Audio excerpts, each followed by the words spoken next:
realmente el componente de una nobleza lúgubre, barroca, que van con máscaras del carnaval, eso es un poco lo anecdótico. Sí que es verdad que popularizaron el carnaval de Venecia y las máscaras venecianas como una manera de que esta gente pudiera salir en público a las fiestas y a todas las celebraciones que se hacían en Venecia sin ser reconocido. Tiene una foto Rofredo Gaetani de Aragón a Lobatelli con Ivana Trump también. Fue su mujer. Después de ser la mujer de Trump, cuando se divorcian, Ivana se va con él. Un rastro entre la mafia italoamericana, con su particular presencia en Nueva York, Las Vegas, Atlantic City, con los casinos, con esta nobleza negra, esta nobleza italiana, es decir, los supervisores de estas mafias en última instancia.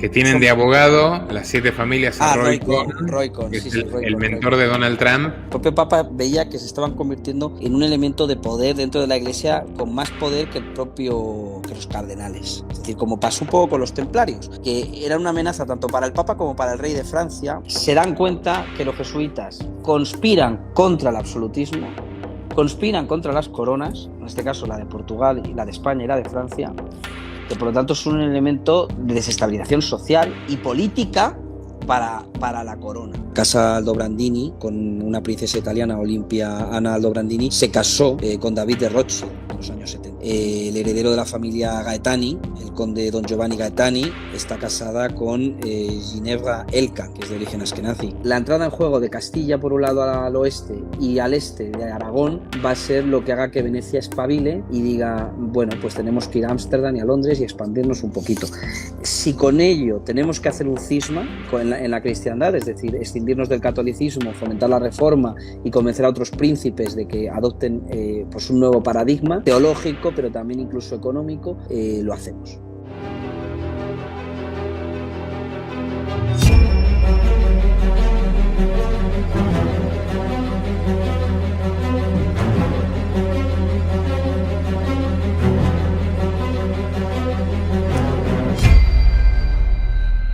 Dale clic al botón de suscribirse y no te olvides de activar la opción de recibir todas las notificaciones para no perderte de nada.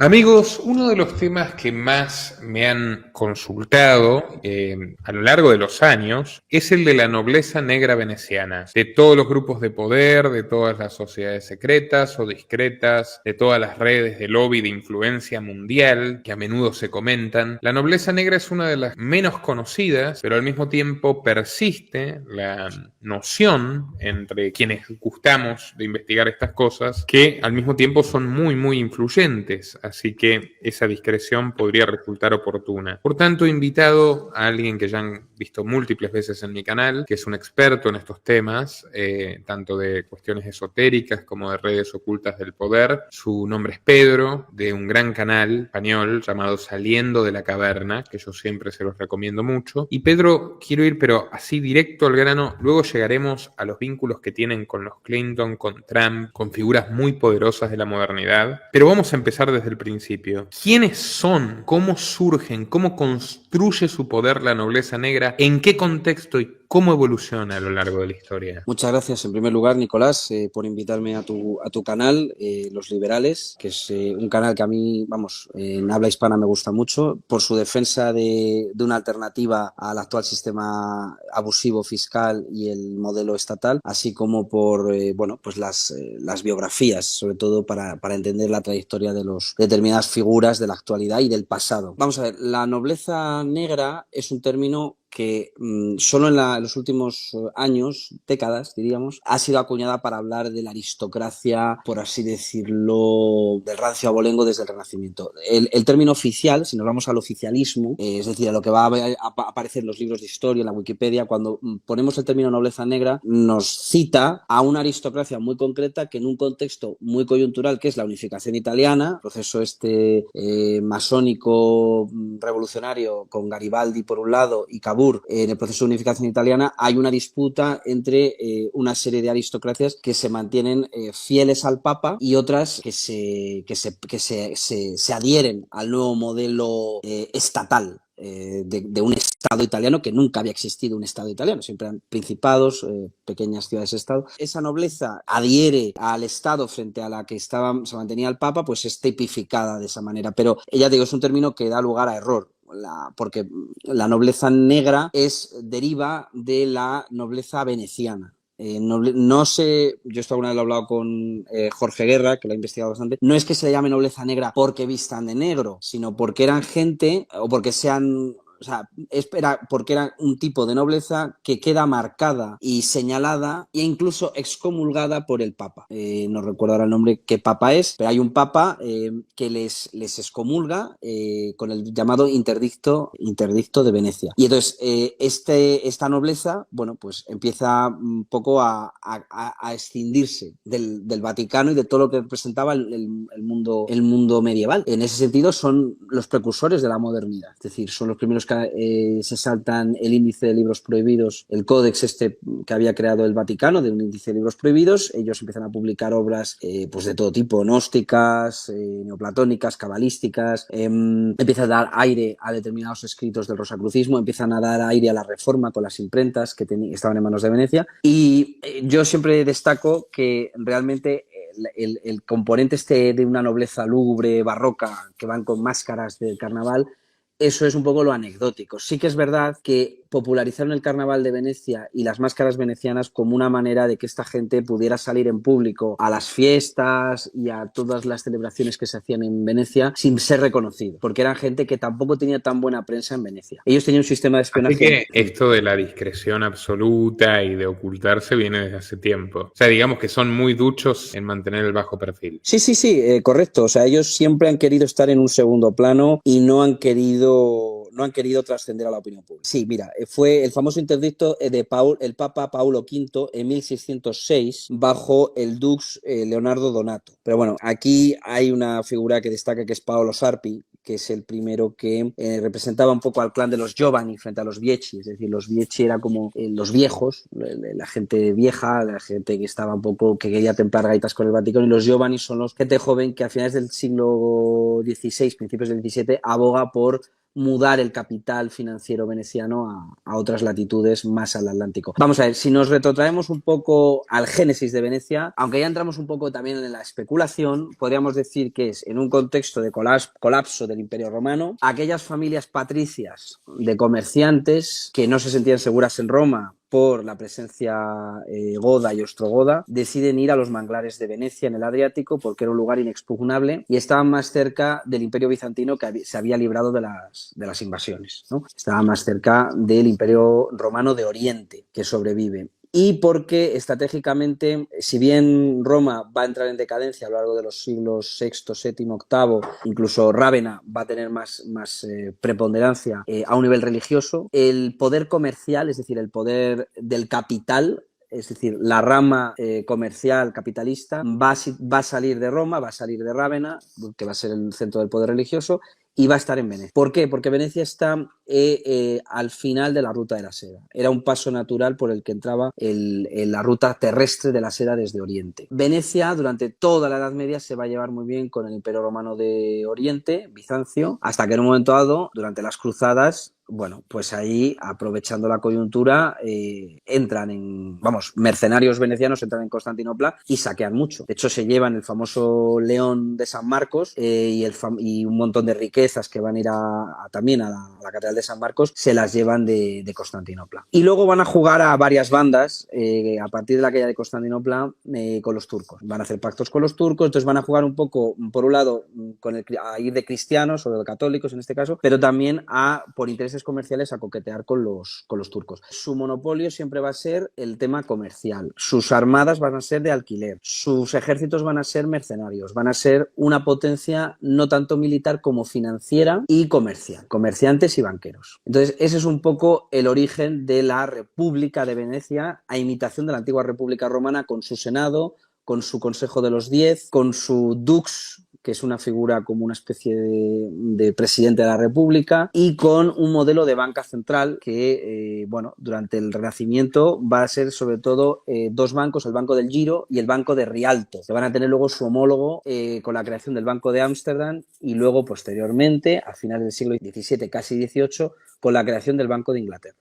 Así a grosso modo, lo que te estoy diciendo. Lo que pasa es que luego van a entrar en conflicto, porque obviamente al caer Constantinopla, pues mucho de ese saber intelectual y de esos conocimientos van a ir a Italia y van a ir a Florencia, y van a haber familias que se posicionen a favor del papado y otras en contra. Por ejemplo, familias más a favor del papado, pues van a estar familias como los Medici en Florencia, los Borgia, que van a estar con peso y van a ser papas de origen aragonés, y otra serie de familias que no van a posicionarse a favor de Venecia. Entonces, en estas guerras internas, contexto, por ejemplo, en la época de Julio II, del Papa Julio II, donde los estados pontificios es un estado más, pues Venecia va a jugar un papel incluso en oposición al papado.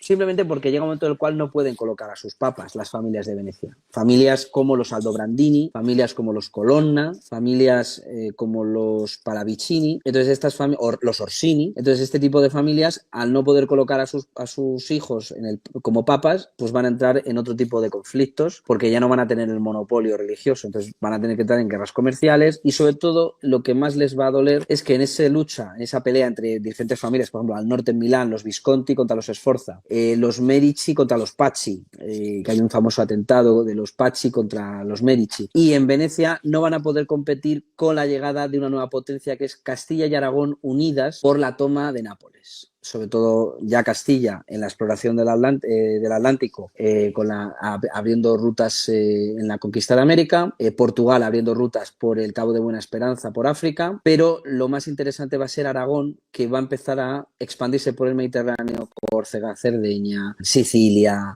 llegan hasta Grecia. Por supuesto, Aragón se va a hacer con el reino de Nápoles. Carlos V, en un momento dado, decide conquistar Italia y intenta por todos los medios subir más allá de Nápoles, incluso llegar hasta Roma. De hecho, llega y saquea Roma cuando se entera que se ha creado a instancias de Venecia una alianza entre el Papa, entre Francisco I de Francia, entre Venecia contra la hegemonía de España en Nápoles, y se va a llamar la Liga de Cognac. Entonces, la entrada en juego de Castilla por un lado al oeste y al este de Aragón va a ser lo que haga que Venecia espabile y diga, bueno, pues tenemos que ir a Ámsterdam y a Londres y expandirnos un poquito. Si con ello tenemos que hacer un cisma en la cristiandad, es decir, escindirnos del catolicismo, fomentar la reforma y convencer a otros príncipes de que adopten pues un nuevo paradigma teológico, pero también incluso económico, lo hacemos.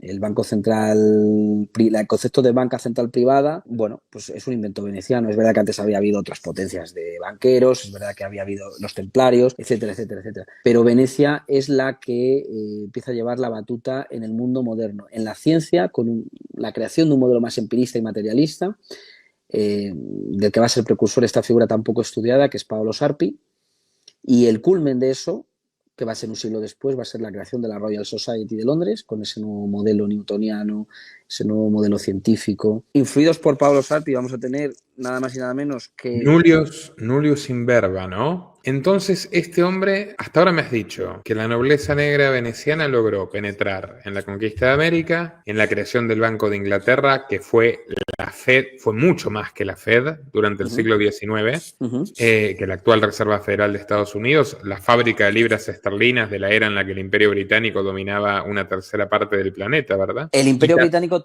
Británico, desde mi punto de vista, se hace con el control del globo a partir de fin de las guerras napoleónicas, con el Congreso de Viena, que sienta las reglas de juego de lo que va a ser el colonialismo del XIX.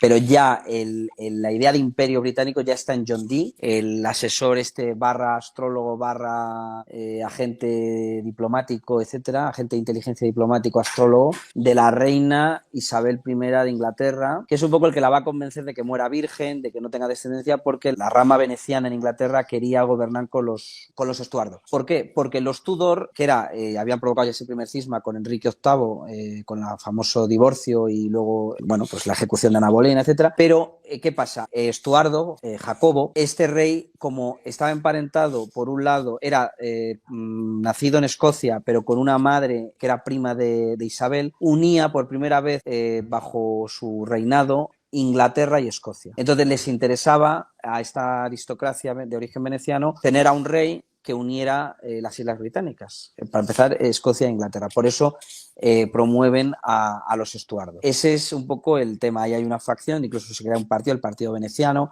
Shakespeare hace muchas referencias a Venecia en esa época porque estaba de moda. Ahí tenemos la figura de Francesco Sorsi, que es un agente veneciano que va a ser muy amigo de Robert Cecil, que va a ser el principal precursor de ese puente financiero. Ojo, porque el apoyo de Venecia no va a ser con armas, no va a ser con soldados, sino va a ser con capital. Un poco por ahí van los tiros. Te decía antes que Paolo Sarpi llegó a influir incluso, y lo citan, y en figuras tan relevantes como Thomas Hobbes, el teórico del Estado moderno.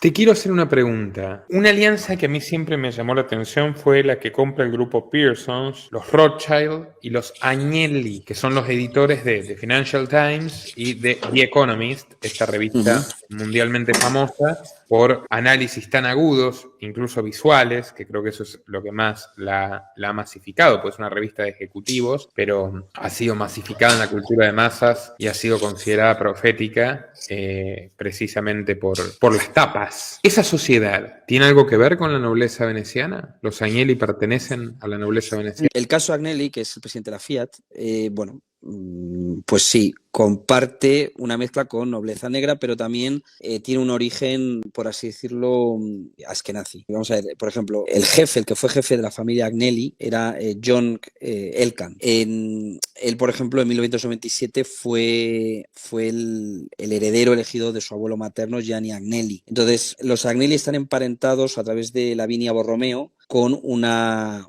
familia de origen de la nobleza negra, que es la Casa Borromeo, de bastante tradición en Italia. Y al mismo tiempo también están emparentados con la Casa Saboya, a través de la princesa María Gabriela de Saboya, que bueno, pues se casó con una figura de origen askenazi, que era Robert de Balcany, que bueno, pues fue una figura bastante conocida en la aristocracia española, incluso fue amigo del rey Juan Carlos I. Entonces, el origen entre la nobleza negra y los matrimonios con esta gente de origen askenazi, pues se remontan a bastante tiempo. No hay que olvidar que, por ejemplo, vamos a ver, la casa Aldobrandini, con una princesa italiana, Olimpia Ana Aldobrandini, se casó con David de Rothschild en los años 70. El heredero de la familia Gaetani, el conde Don Giovanni Gaetani, está casada con Ginevra Elkann, que es de origen askenazi. Es decir, entonces, ya te digo, por ejemplo, el príncipe Domenico Napoleone Orsini también está casada con una persona de origen askenazi, que es Martine Barnheim Orsini, hija de Antoine Barnheim, un banquero de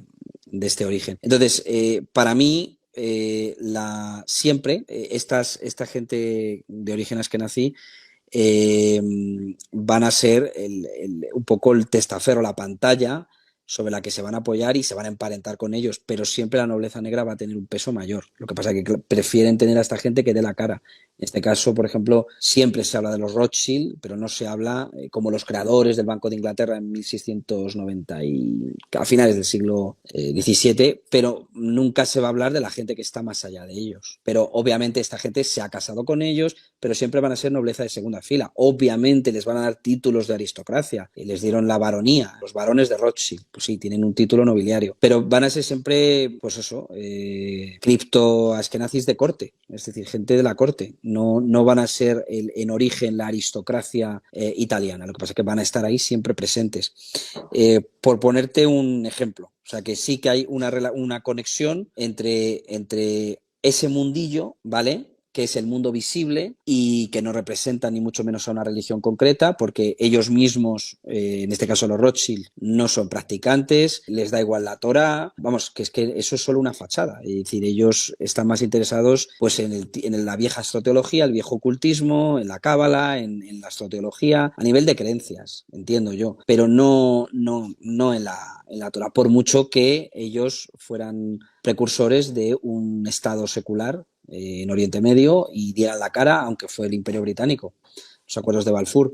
Pero para mí, en mi opinión, una cosa es quien firma los cheques y quien está de testaferro a nivel de contabilidad y de finanzas, y otra cosa es la gente que hace las reglas de juego, que está más allá de dar la cara y firmar los cheques a nivel financiero.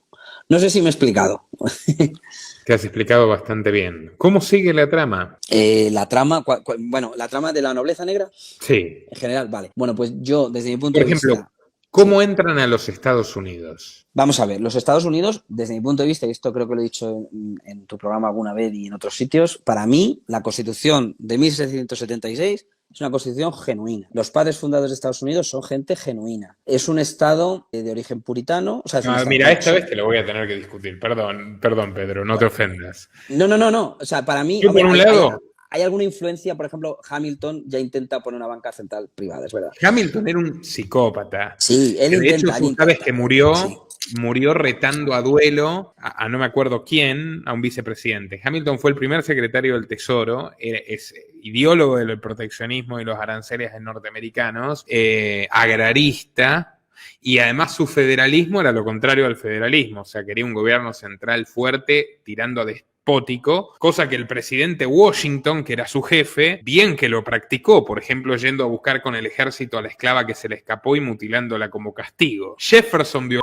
sus esclavas y era un tipo que vivía dando lecciones de pureza moral y tenía las esclavas de concubinas y las violó y además se arruinó, era pésimo en los negocios y escribía contra el sistema capitalista. No sé si sabías eso, pues yo no sé a qué mente descabellada se le ocurrió poner a Jefferson como uno de los padres del liberalismo. Está bien que era bastante hipócrita, pero hablaba en contra de la sociedad de clases europea y hablaba a favor de mantener una sociedad agrícola de terratenientes, o sea, el neofeudalismo en el que vivían. O sea, era una pandilla de delincuentes, porque es un documental sobre el origen secreto de los Estados Unidos para el 4 de julio, y el único que se salvaba, Pedro, perdón, me has tocado un tema que amo y tengo ahí todos los volúmenes, Concebido en Libertad, tengo la de Garrett, tengo de todo tipo de historias de Estados Unidos, de distintos autores, de distintos enfoques, era Thomas Paine, o sea, el gran hombre Sí, de por esa supuesto, gesta Thomas Paine. era el gran Thomas Paine, crítico de la edad de la...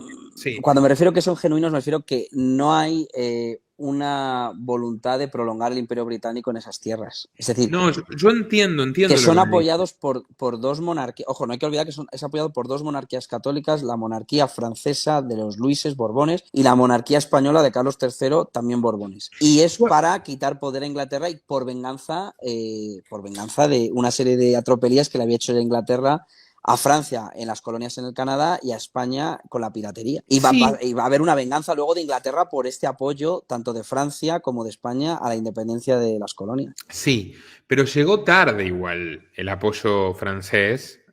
Más allá de eso, tienes razón, claro que lo apoyan los Borbones y claro que querían desestabilizar a Inglaterra. Sin embargo, observa cómo surge la doctrina Monroe. La doctrina Monroe del canciller de Jefferson, James Monroe. Jefferson, que tenía esa noción nobiliaria a la que no quería renunciar, le decía esto de Napoleón. Él le compró Luisiana, no le pagó lo que habían acordado, y la promesa era, bueno, vamos a librar nuestra guerra contra los ingleses en América, que de hecho violan un principio constitucional básico, que era que solamente iban a defenderse de ataques extranjeros e intentan invadir Canadá. Son las guerras anglo-estadounidenses de 1812 que pierden o salen en tablas, porque los ingleses estaban concentrados en el frente europeo con el dolor de cabeza de Napoleón y con ahí unas dotaciones residuales aplacaron a los yanquis en Canadá. Pero pactaron que los yanquis iban a poder expandirse, los estadounidenses iban a poder expandirse hacia Centroamérica, hacia los territorios españoles que Inglaterra no tenía en su poder. Y ese es el nacimiento del imperialismo americano, muy temprano. El mismo Jefferson, que cuando a Paine le prenden fuego la casa, ¿tú conoces ese episodio? Thomas Paine, que era un imprentero inglés hijo de cuáqueros, que entregó la vida y su imprenta entera, que escribió El sentido común, que fue el gran bestseller mundial del siglo XVIII, y lo repartió por todo Estados Unidos, la gran inspiración de los revolucionarios, de la gente que tomó el fusil para liberarse del yugo británico, el hombre más buscado de Inglaterra durante décadas, el gran Thomas Paine, que también luego luchó en la Revolución Francesa, contra los Borbones, pero luego al luchar contra los jacobinos lo encarcelan. O sea, un aventurero que siempre le iba mal, pobre, Él es el genuino padre fundador de Estados Unidos y Rudolph Rocker le hace honor en Pioneers of American Freedom, Pioneros de la Libertad Americana, no sé si conoces ese gran libro, donde igual lo trata demasiado bien a Jefferson, pero después están Thoreau, están Spooner, están grandes figuras, y está claro Thomas Paine. Pero Thomas Paine, claro, él lucha de esa forma, tenazmente, porque quería un país sin esclavitud, porque quería un país con libre comercio, porque quería un país sin desigualdades como las que había, claro, entre el dueño de esclavos Jefferson y los esclavos de Jefferson, o el dueño de esclavos Washington y los esclavos de Washington. Y fundamentalmente quería la libertad de expresión y de conciencia, que se supone que es un pilar de Estados Unidos y jamás se respetó. Y cuando él publica La Edad de la Razón, él que decía mi mente es mi templo, mi patria es el mundo entero y mi religión es hacer el bien, es una gran crítica deísta, porque Paine cree profundamente en Dios, pero es una gran crítica a la religión organizada, cristianismo, judaísmo, islam, reinvenciones constantes de la antigua veneración al sol, le prenden fuego a la casa los locos puritanos al que le debían su libertad, ¿sabías? Y Jefferson, él le escribe a Jefferson, y Jefferson, que ya era un alto funcionario, le dice, bueno, Tomás, yo creo que ya deberías tomarte unas vacaciones en Europa. O sea, es muy representativo de lo que son los Estados Unidos. Perdona, Pedro, tenía que comentarlo. Adelante, disculpa la interrupción. Sí, claro, me refería a Estados Unidos, obvio, tiene sus vicios y obviamente los padres fundadores de Estados Unidos, muchos de ellos tenían esclavos, lo cual es una contradicción decir, me quiero emancipar de la famosa metrópolis de Londres que me esclaviza, pero yo quiero tener esclavos, es un poco contradictorio. Pero hablo a nivel sobre el papel. La Constitución y la voluntad de que el Imperio Británico no haga interferencias, yo pienso que es genuina. ¿Qué pasa? Que la masonería en la que se inicia toda esta gente, Franklin, París, creo que es la logia de las 7 hermanas, todas estas, Lafayette, otro masón francés que les va a ayudar, militar, toda esta gente forma parte de un contexto de ilustración, de iluminismo, donde la masonería continental, ojo, es inofensiva a nivel monárquico, a nivel bueno, pues no hay ese componente revolucionario jacobino aún. Entonces, por eso hay gente que no le cuadra que como dos países católicos apoyen una república. Y además 2 países con monarquías absolutistas, frente a otra monarquía parlamentaria en teoría, como era la de Inglaterra. Bueno, pues esto se explica porque la masonería que va a apoyar francesa y española, representada, encarnada en gente como Covarrubias, Conde de Aranda en España, el Conde de Cabarrús, toda esta gente, que van a ser los mismos que expulsen a los jesuitas de España, eran un tipo de masonería que aceptaba católicos y era promonarquía absoluta. ¿Qué pasa? Aquí va la tesis de, bueno, un masón escocés que se llama John Robinson, que luego va a ser un poco, que se va a basar mucho en la correspondencia también entre Adams y Jefferson y en otra serie de escritos, Abate Barruel, etcétera, que sugiere que la jugada fue la siguiente. Cuando los jesuitas son expulsados por Carlos III por lo que están haciendo en el Paraguay, con las reducciones guaraníes, y no solo en Paraguay, sino también en Perú, que están creando pues, una especie de repúblicas dentro de los virreinatos. Y lo que están haciendo en Francia, que se están infiltrando en toda la administración, se están metiendo en la judicatura. Ahí hay un incidente, se llama el incidente de la Cadier, que es una muchacha que es abusada por un sacerdote jesuita, que luego se refugia primero en los tribunales clericales para protegerse los tribunales civiles, pero es que cuando la autoridad quiere, en este caso del rey, hacer la investigación de qué ha pasado, descubren que los tribunales civiles, es decir, los tribunales no religiosos, también hay jesuitas sin sótano. Entonces, se dan cuenta que los jesuitas conspiran contra el absolutismo, conspiran contra las coronas, en este caso la de Portugal, la de España y la de Francia, que por lo tanto son un elemento de desestabilización social y política para la corona. Ya había habido en España un incidente no muy conocido, que es el motín de Esquilache, donde Carlos III... Donde están involucrados los jesuitas. Claro. El motín de Esquilache, que supuestamente que es por la vestimenta, por llevar capa, por una serie de reformas, Carlos III se le ocurre en esa época, que hasta entonces a ningún rey se le había ocurrido, decir que trabajar no es indigno, que no es un motivo de vergüenza el trabajo remunerado. Y eso en España fue un escándalo. en la época, en el siglo XVIII. Bueno, pues por esta serie de cosas y una serie de pequeñas reformas, tampoco iban a quitar privilegios al clero, ni siquiera se estaba hablando de abolir la Inquisición, ojo, unas pequeñas cositas, pues ya los jesuitas movilizaron a las masas y poco menos que a asaltar el Palacio Real. Entonces, bueno, Schillace era el ministro de origen italiano, dimite. Carlos III a partir de ese momento recibe las instrucciones de un aristócrata de Nápoles, Tanucci, y se da cuenta y llegan a la conclusión, tanto Carlos III como Tanucci, de que los jesuitas están más allá del catolicismo y son un elemento apátrida, internacionalista, conspiran contra el absolutismo y bueno, pues que hay que expulsarles. Y ya el Papa Clemente XIV les disuelve porque ya el Papa estaba a favor de disolverles. El propio Papa veía que se estaban convirtiendo en un elemento de poder dentro de la Iglesia con más poder que los cardenales. Es decir, como pasó un poco con los templarios, que era una amenaza tanto para el Papa como para el rey de Francia. Felipe el Hermoso, en tanto eran banqueros, pero también tenían una flota de barcos, pero además que tenían más castillos que el rey. Es decir, eran un elemento de rivalidad con el poder tradicional del antiguo régimen. Y al ser expulsados de España, Portugal y Francia, la tesis de John Robinson es que vuelven disfrazados de Illuminatis de Baviera. Esta figura, Adam Weishaupt, tú hiciste un gran programa analizando la figura de este controvertido personaje de la Universidad de Ingolstadt en Baviera, que prácticamente abogaba por la disolución un poco de todo lo establecido anteriormente, incluyendo abolir la propiedad, etcétera, etcétera. Bueno, pues la tesis de John Robinson es que estos Illuminatis... Los Illuminatis originales. Claro, los Illuminatis de Baviera, perfectibilistas o alumbrados, esta gente, para la tesis de John Robinson, que son los jesuitas disfrazados de nuevos ropajes iluministas, si se le quiere llamar ilustrados, pero que eran los viejos jesuitas, con nuevos ropajes seculares y laicos para infiltrar las logias masónicas de Europa. Menos de Inglaterra, ojo, pero sí las del resto de Europa, que estaban un poco andando ya por libre. Es decir, había una masonería regular, oficial, monárquica, anglicana, que era el rito de York, que es en Inglaterra, pero estaba ya amaneciendo una nueva masonería que luego ya se formalizaría en el rito escocés antiguo y aceptado, que es esa masonería especulativa e irregular. Y esta es la masonería que van a infiltrar los Iluminados de Baviera, donde John Robinson ve la mano jesuita. Y convertirían esa masonería inocente, inofensiva, que acepta católicos, incluso acepta la monarquía, por una masonería republicana, jacobina, que va a poner la guillotina, y que va a ser la masonería que inspirará, pues eso, el asalto a las Tullerías, la toma de la Bastilla, etcétera, etcétera.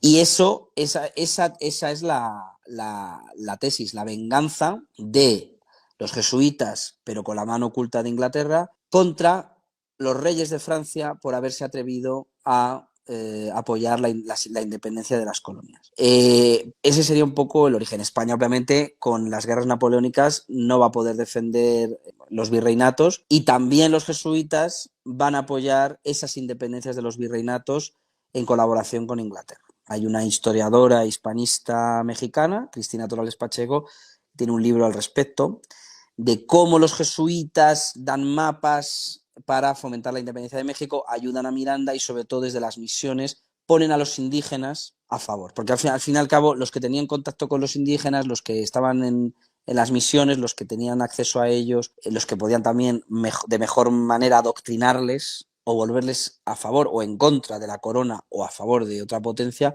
eran los jesuitas. Luego otro libro que voy a recomendar, ya que estoy aquí, es un libro que se llama Tempestad en el tiempo de las luces, la extinción de la Compañía de Jesús, de Enrique Jiménez López, que es un catedrático español. Es un libro bastante académico, pero aún así se atreve a decir que, cierto o no, la élite local de España, Portugal y Francia de esa época consideraba a los jesuitas los verdaderos conspiradores, no la masonería. La masonería será infiltrada, pero en esa época la masonería no era vista como un elemento subversivo en España, Portugal y Francia. Era visto la Compañía de Jesús, siendo supuestamente católicos, siendo supuestamente el brazo de la Contrarreforma, etcétera, etcétera. Ahí habría que hablar de por qué los jesuitas han jugado a dos bandas durante toda la modernidad y qué papel han tenido con la nobleza veneciana. De hecho, es muy curioso que hay un historiador que es Rodolfo Terragno, que explica cómo los jesuitas, cuando son expulsados, solo les acoge les acogen Federico el Grande en Prusia y van a ayudarle a crear el modelo de educación prusiana, que va a ser una educación basada en la memorización, etcétera, etcétera. Y luego Catalina de Rusia, Catalina la Grande en Rusia les va a coger. Y Inglaterra. Inglaterra, siendo un país anglicano, protestante, pues unos jesuitas que iban a Cádiz y no les dejan, cuando ya son, en los virreinatos hay una primera expulsión del Perú, intentan entrar en Cádiz y en el puerto de Cádiz no les dejan entrar, entonces se van a Inglaterra y en Inglaterra sí les reciben. Entonces, ese interludio entre la expulsión 1764 en Francia, 1767, creo recordar en España, hasta que son restaurados en el siglo XIX a partir del Congreso de Viena, 1813, ahí en ese periodo de tiempo es cuando los jesuitas van a jugar ese papel de infiltración. Y de hecho, en las cartas entre Adams, Jefferson, etcétera, se cita que cuidado con estos iluminados de Baviera, porque esta gente es más peligrosa incluso que Napoleón, esta gente puede infiltrar la masonería norteamericana, esta gente revolucionaria, esta gente quiere acabar con no ya el viejo régimen, sino con la civilización, así lo dicen. Y luego hablan mucho de los jesuitas que podrán infiltrarse como profesores, sin sotana, artistas, intelectuales, etcétera, etcétera, en Estados Unidos, sobre todo Quiero mencionar que estamos en a Maryland. punto de publicar un documental sobre todo esto. Así que estén muy atentos, amigos. Bienvenidos a su apoyo a través de Superchats y Patreon también para financiarlo, pero estamos a nada. O sea, en este mes de junio vamos a publicar el documental de los jesuitas. Bueno, Pedro, atento con el micrófono y adelante, sigue. Vamos aproximándonos al siglo XX, si te parece, con la nobleza negra y sus andanzas. Por supuesto, sí. Hombre, yo sobre todo explicaría que la recreación de la Reserva Federal es una obra que se intentó durante todo el siglo XIX, pero hubo varios presidentes, se oponían, uno de ellos fue Andrew Jackson, y que finalmente va a culminar en la Reserva Federal en la época de, creo que era Woodrow Wilson, y que ahí va a ser la mano de la City de Londres, es decir, federal, pero con familias de industriales que les van a dejar ser banqueros, en tanto sirven de testaferros a la mano de la City de Londres y de los banqueros que están en la City de Londres. Y ese es, para mí, el origen de la Reserva Federal norteamericana. En el fondo es una copia de copias de este viejo modelo de banca central privada con una república endeudada, con una deuda pública, con este banco privado que emite la moneda con un interés que va endeudando la hacienda pública de ese país, por lo tanto ya es una nación viciada de base. Igual que Estados Unidos, por ejemplo, contrajo una deuda ya de base, tengo entendido, en tanto la independencia se costeó con dinero de potencias extranjeras, e igual que los virreinatos cuando se independizan, con todos estos, ¿no?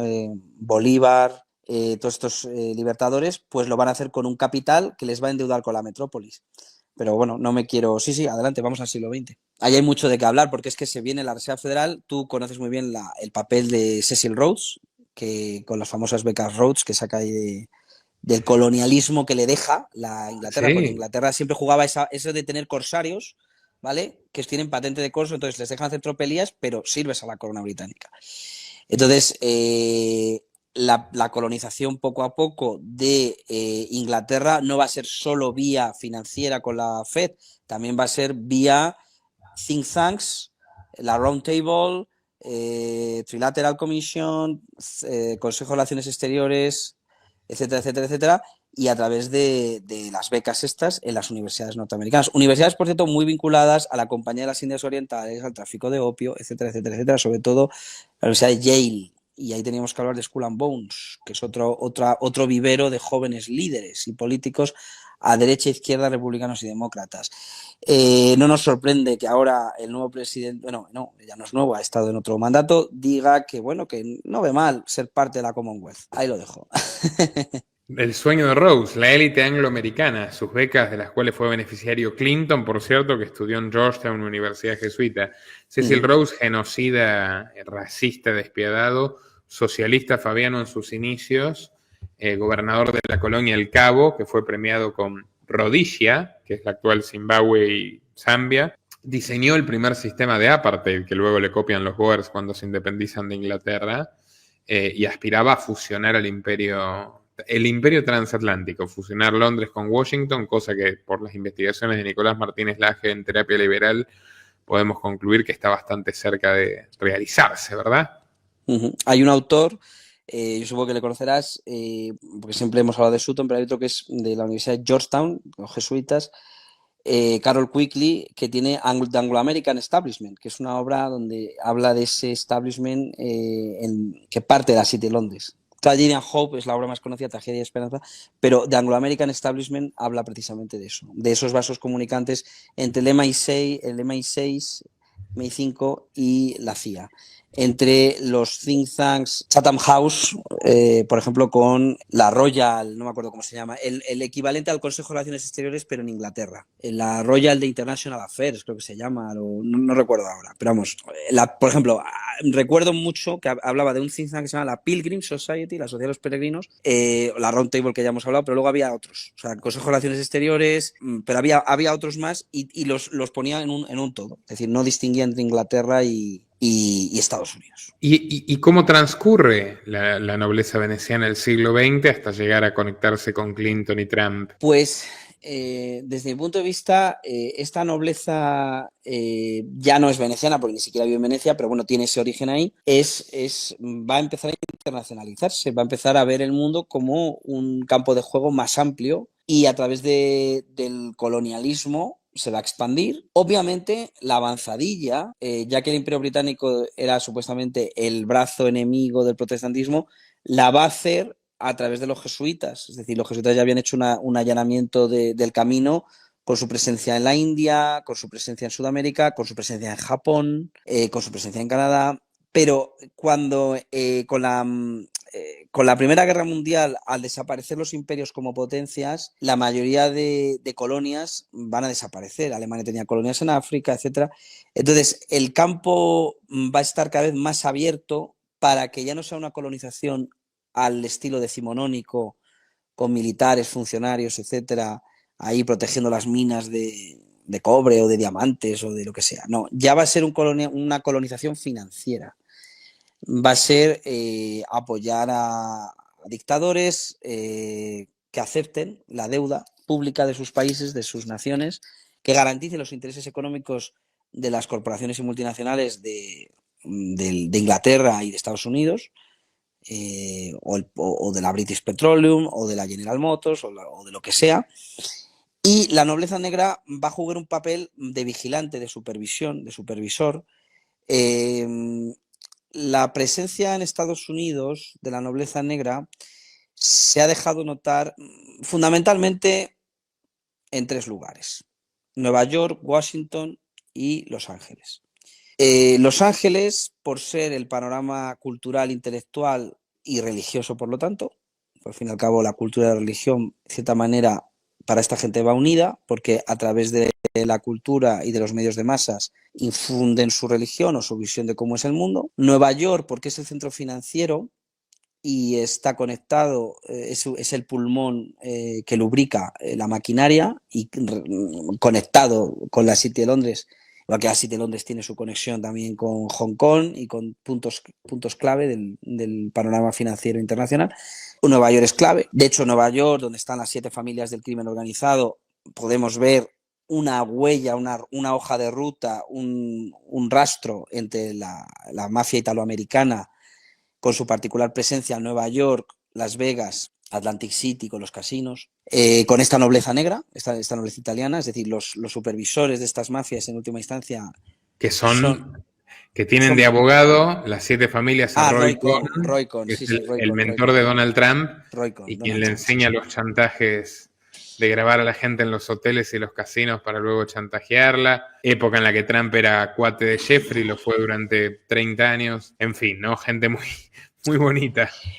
Esta gente siempre va a tener a testaferros y a proxenetas y a gente que les asegure que van a dar la cara por ellos si todo sale mal, o son gente que pueden sacrificar. Es decir, lo de la isla de Epstein con Jeffrey Epstein y Ghislaine Maxwell al fin y al cabo es la hija de un agente de la inteligencia británica que había colaborado también con el Mossad, que le dejan ser un empresario de un magnate de la comunicación, pero le dejan ser un empresario y magnate de la comunicación en tanto garantiza y sirve a la inteligencia británica.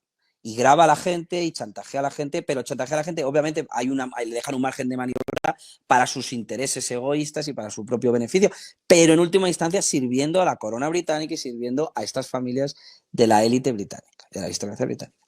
Y su hija, que va a ser muy buenas relaciones públicas, va a hacer el mismo modus operandi que ya hacía su padre como agente de inteligencia con la tapadera de mogul de los medios de comunicación, pero en suelo americano. Pero no seamos ingenuos, Jeffrey Epstein trabajaba para los servicios de inteligencia, no era una figura que iba por libre. Entonces, lo que la gente se queda es que era alguien que andaba solo, que tenía su propio plan. Desde mi punto de vista, no. Desde mi punto de vista, simplemente esta serie de personas sirven a una serie de aristocracias que les tienen en nómina y que les dejan, bueno, chantajear en tanto rinden cuentas, pero no van por libre. De hecho, si fueran tan poderosos, ¿cómo es posible que luego sean tan fácilmente apresables, tan fácilmente encarcelables, tan fácilmente suicidables y sean, no son intocables, son totalmente tocables? Entonces, yo veo que hay una serie de jerarquías internas y que nosotros solo vemos la punta del iceberg. Donald Trump. Pues Donald Trump, desde mi punto de vista, no es que se relacionara con los Clinton, que no deja de ser gente de segunda fila, tercera fila. Es que Donald Trump se ha relacionado con verdaderos príncipes de esta aristocracia. Se ha relacionado con los Rothschild, que son bastante visibles, ya desde los 80, le rescataron el famoso, tú lo sabes bien, el casino Taj Mahal, en Atlantic City, pero es que luego se ha relacionado con el clan Gaetani, el príncipe Rodolfo Gaetani, que es un capo de capos. Es un tipo, bueno, o sea, es un capo de los capos gordos de esta aristocracia. Se ha relacionado con el Carlo Borbón dos Sicilias, que es el jefe de la Orden Constantiniana de San Jorge, que tiene inmunidad diplomática, que tiene el título de rey de Nápoles y que es un tipo con una gran presencia en el Vaticano, de poder en el Vaticano, poder real, más allá de la curia y de los cardenales. Tipo que le recibe el portaaviones USS Enterprise en Nápoles y le rinde pleitesía y le saludan todos los generales ahí de West Point, todos ahí se cuadran ante el rey de Nápoles este. Entonces, yo creo que esa es la gente que realmente, que Jeffrey Epstein solo es pues un tipo que tiene allí de relaciones públicas, pero no es el director de la orquesta. Es el organizador, el maestro de ceremonias, pero no es el que ha construido la orquesta, el que ha puesto el dinero para la orquesta, es solo el maestro de ceremonias que le dirían ahí, a ver, dirige, grábame Pero para grabar y chantajear y tener pillados a gente que no son los capos, sino gente del mundo del arte, del cine, actores, famosos, deportistas, es decir, gente que en un momento dado, como van a ser líderes de opinión, no se les desvían. Así tiene una foto Rofredo Gaetani de Aragona Lobatelli con Ivana Trump también. Fue su mujer. Después de ser la mujer de Trump, cuando se divorcian, Ivana se va con él y son pareja. Sí, sí. También me mandaste la foto de Donald Trump con Lynn Forrester de Rothschild, que, claro, Lynn Forrester era la secretaria de Jeffrey, Trump se la presenta a Clinton se la presenta a Sir Evelyn de Rothschild y la tipa se convirtió ahora en la matriarca de los Rothschild sin tener una sola gota de sangre de Rothschild. Hay fotos también de esa época de Trump, no solo con Lynn Forrester, sino con David de Rothschild. David de Rothschild de la rama francesa también. Me mandaste una lista de lo que fue el primer gobierno de Trump, porque hay algunos que dicen Trump nos decepcionó, está cambiado. No, Trump siempre fue así. En el primer gobierno de Trump teníamos a Paul Manafort, tremendo asesino, jesuita. Steve Bannon, que ahora está muy activo con el tema del colapso de Los Ángeles, que pide deportar a Musk y tal, jesuita. Dijo, bueno, es que Steve Bannon dijo que él era un honor haber trabajado para Goldman Sachs y que ser miembro de Goldman Sachs y trabajar con ellos era lo más parecido a ser de la Compañía de Jesús. Bueno, y el tipo era militar, también marino, y trabajó en producciones cinematográficas.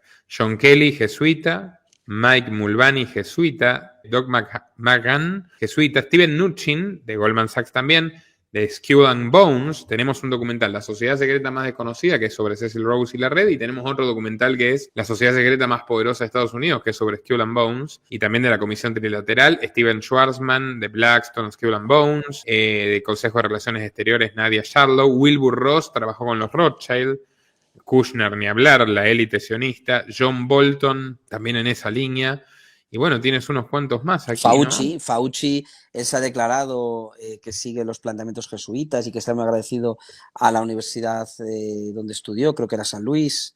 El propio Trump estudió en Fordham, también de los jesuitas en Nueva York.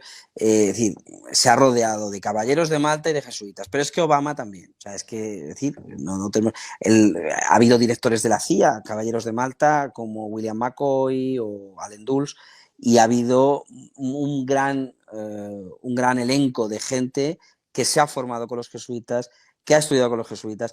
El confesor de Joe Biden fue también el tutor y el confesor de Felipe VI en Georgetown. Me mencionaste Donovan. Uh-huh. Gente interesante, Felipe VI. Vamos a sacar un documental pronto. Nobleza negra veneciana y los demócratas, y alguna celebridad de Hollywood sí lo hay, y cerramos con eso por hoy, Pedro, que no faltará oportunidad de darle otro capítulo. Sí, bueno, vamos a ver, yo con celebridades de Hollywood, la verdad que lo tengo menos estudiado, pero por ejemplo, Putin ahí en Rusia se lleva muy bien con la casa Aosta Savoia y Grimaldi de Mónaco, que es donde la mayoría de grandes magnates rusos guardan la pasta, en Mónaco. Entonces no me parece casual. En el mundo de la farándula de Hollywood, pues por ejemplo yo te voy a decir uno, sobre todo de Hollywood, pero también de Londres, te voy a decir uno que se llama Stefano Massimo. Por ejemplo, Stefano Massimo ha ido a Hollywood y también a Londres y se mueve mucho en los ambientes, pues en los ambientes del cine. Son gente que no se deja mucho ver, que tienen sus pasatiempos, se dedican al vino, a la fotografía, al mecenazgo del arte, es decir, obviamente tienen una presencia más en el mundo de la prensa rosa, pero qué mejor escaparate que ese para ocultarse. Yo, por ejemplo, no me creía hasta que lo pude, contrastar, que la familia Torlonia Borghese tenían participación muy importante en la creación del Banco Internacional de Pagos. Gente que supuestamente, oficialmente, tienen como la casa museo ahí Torlonia en Italia, en la Villa Torlonia, como una especie de casa museo cedida al Estado italiano para enseñar y tal, pero luego esta gente opera a nivel internacional, está más allá del Estado italiano, y esta gente, la casa Torlonia... Que pueden matar a alguien ahí, no hay jurisdicción de Suiza. O sea, tienen su propia policía y su propio servicio médico. Exacto. Es decir, oye, y con Clinton y los demócratas... Bueno, ya mencionaste a Biden. Y con Hillary tenías algo para decirme, ¿verdad? Hillary Clinton es que se ha movido en los mismos ambientes de Trump, realmente. O sea, se ha movido en los mismos ambientes de Trump. Pero yo, por ejemplo, te diría, muy vinculado al mundillo más demócrata y más progre, Yahya Sergio Palavicini, que bueno, oficialmente es musulmán y bueno, ha estado muy vinculado con la casa Pahlavi de Irán, y este tipo, pues ha estado, es considerado uno de los que representa el ala jesuita más de izquierdas del Vaticano a nivel de estos príncipes de la nobleza. Imán Yahya Sergio Palavicini. Es que te podría decir más nombres. Por ejemplo, dime, ¿en España alguien de alto perfil que hoy esté vinculado a la nobleza negra? En España, por ejemplo, en el mundillo España, la Casa Borbón y los Fritz Stuart. Los Fritz Stuart, que tienen bastante influencia, sobre todo en Sudamérica. ¿Qué es la familia de la duquesa de Alba? Exacto, sí. Tienen bastante. Lo que pasa es que no son de la nobleza negra más puntera, pero están vinculados. O sea, son de segunda fila, pero están ahí y tienen mucha presencia en Sudamérica y son bastante intocables por el Estado español. Pedro, un placer. Disculpa, hemos cumplido una hora charlando. Siempre recomiendo Saliendo de la Caverna. Muy didáctico siempre que te traigo aquí. Gracias por tu tiempo. Nada, gracias a ti, Nicolás, por traerme, y nada, cuando quieras, cuando gustes. Y estimados amigos, los invito a dar like a este video, a compartir en todas sus redes y grupos y a retribuir nuestro esfuerzo periodístico desde patreon.com/Nicolás Moraz. Nuestro trabajo depende de tu apoyo. Para que siga siendo posible, realiza tu aporte desde tan solo $3 por mes a través de Patreon, en los enlaces que figuran en la descripción o en el comentario fijado. También podés hacerlo vía Bitcoin o desde la opción Unirte de YouTube. Y si estás en Argentina, elegí el medio de pago de tu preferencia a través de Mercado Pago. Quienes nos apoyen en Patreon a partir de $5 mensuales tendrán acceso a análisis, entrevistas, conferencias y documentales exclusivos. También tenemos opciones para sponsors. Así que publicita con nosotros a través de patreon.com/Nicolás Moraz.